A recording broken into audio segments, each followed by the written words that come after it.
I mean, we've seen this sentence connectors, but it seems like a different pattern though. In the following questions, a pair of sentences given followed by 3 ways in which 2 sentences could be combined. Okay, select which of the given choices are correct. So we have 2 sentences. Okay, yes. So they're saying 3 ways in which these 2 sentences can combine. So let's look at it.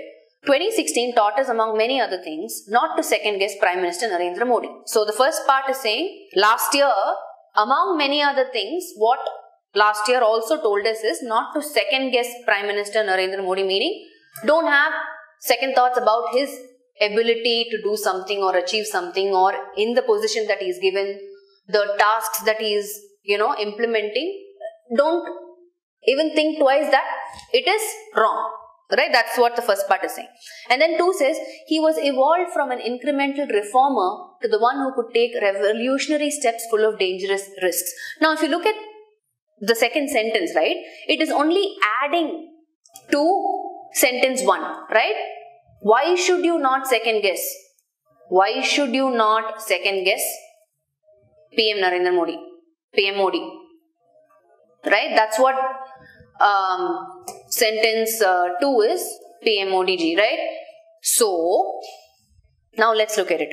So, which means, is there any contrast here in the context? What is second sentence saying? He was evolved from an incremental reformer to the one who could take revolutionary steps full of dangerous risks. An incremental reformer is somebody who is carefully planning, making changes, right? He's doing all that, and then he goes one step ahead and he takes risks, right? This whole demonetization thing was a risk that he took, right? He got a lot of bad name for that. People were affected, right? Still people are angry with him, but it was a risk he took for the larger benefit, right? Whatever it is. So having said that, if you look at options B and C, you have however and nevertheless. Why I need those contrasting words? Nevertheless means in spite of. Right, in fact, it's a synonym to however. So, only a 2016 taught us, among many other things, not to second guess Prime Minister Narendra Modi, who has evolved. If I have to replace, relative pronoun, who would be the right option, right? Who has evolved from an incremental reformer to the one who could take revolutionary steps full of dangerous risks. Only option A. I mean, this is the logic that I can come up with. There's no need for however and nevertheless, because there is nothing contradicting or separating these 2 sentences. Pretty easy one actually. See this, let's take the example of this demonetization itself, this move by PM Modi ji, right?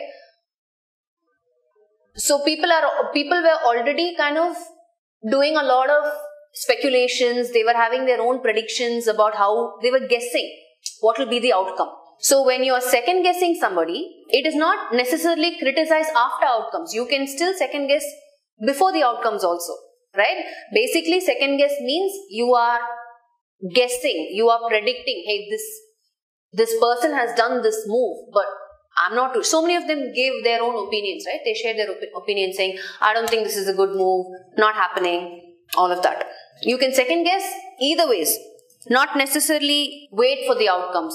You can also second guess in hindsight, meaning after what has happened, right? Understanding a particular situation after it has happened or developed.